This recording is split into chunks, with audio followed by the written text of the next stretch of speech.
And we are back. Jason, item number 2, the purchase price. Yeah, so this is great. And this matters a whole lot and not at all. So the part that matters a whole lot is the purchase price. Mm-hmm. Write that in there. Obviously, it can be changed with addendum, and sometimes it does. So you see things that are wrong with the property, something comes up, you're going to change the purchase price. And like how we talked about in the other class, how to write it right, if there are substantial changes that the buyer wants because of like a home inspection, there's repairs that need to be made, the seller decides they're not going to make it, they're going to do a reduction in the purchase price. You don't put an addendum in there because of the poor quality of the roof, we're reducing the purchase price $2,000.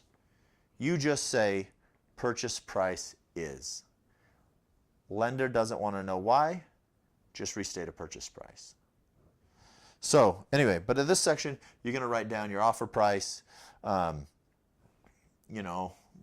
regardless if it's above or below what they're asking for, you're going to write it in. And then, so you're going to cover how this money is going to happen. And this is the part that doesn't matter so much. Like your earnest money should match the amount of earnest money you put at the top of the page.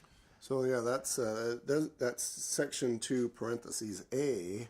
Right. That needs to match the same number as up here in the top before we start getting numbered. Yes. Hopefully it'd match while you're on the same page. You have continuity of thought. Probably. Yeah. So that should match. Then you have additional earnest money, and this is new. I'm gonna back you up. I'm gonna say that must match. This goes me back to my rocket motor designing days, where somebody told me, actually a lot of people told me repeatedly, that you put that you, if there's a fact to be had, it goes in one place. So I'm gonna go so far as to criticize somebody and basically say, hey, don't make it put the same number in twice. Somebody's going to screw it up.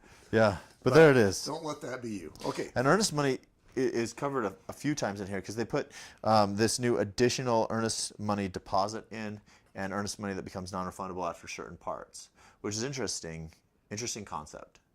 So you're going to do additional earnest money, and if you're doing it, section 8.4 is where we'll cover it. So move on. Okay. Yeah. So we're going to cover what additional earnest money means and why somebody would do that. Then. Okay. Well, that's down the road. Yeah. Because I'm going to ask that question. Yeah.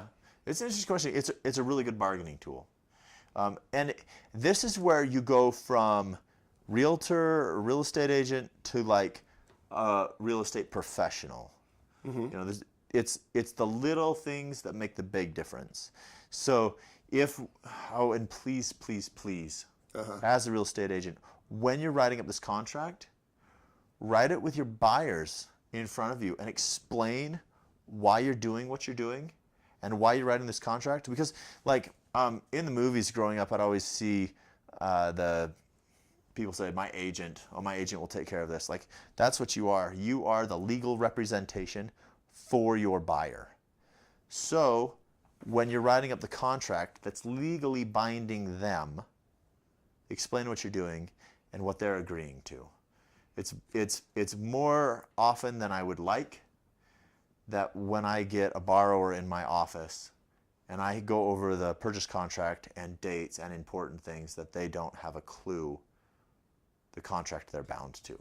Boy, that not only makes the realtor look bad, it also even casts doubt on you, because now it's like what's going on, and now they're just kind of bewildered about the whole process because they just got thrown a blind one. Typically explain it really well, but make sure they're comfortable, right?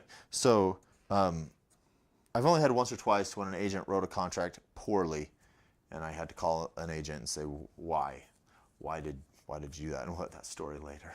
It absolutely blows me away. Anyway, so you got the additional earnest money, you got the new loan, and this is something I wish they would rethink.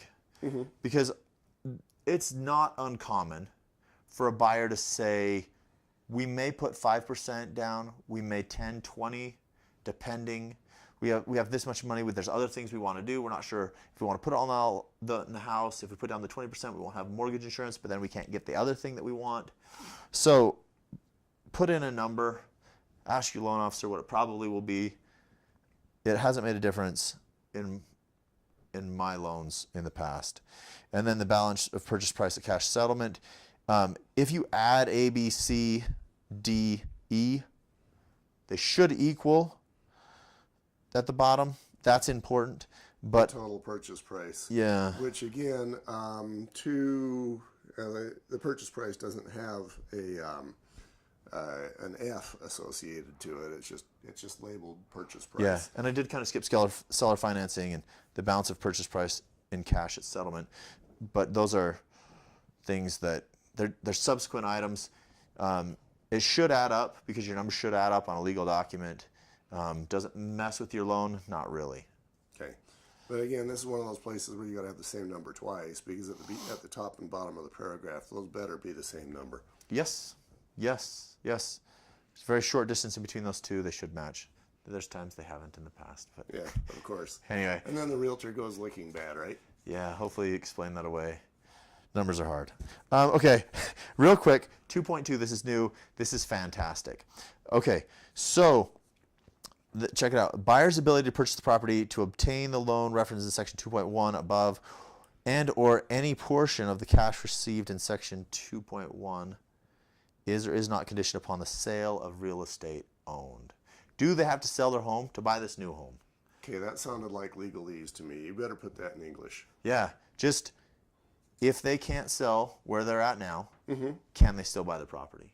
Okay. Is it dependent on another sale? Is this a domino effect? Right. Basically, because that makes a big difference. So you have to disclose that.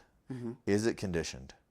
So then, if it is, you need the buyer's property addendum.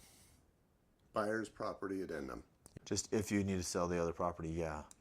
If you don't, if you're buying another property and you don't need the money from the sale of another one, you don't need this. Okay.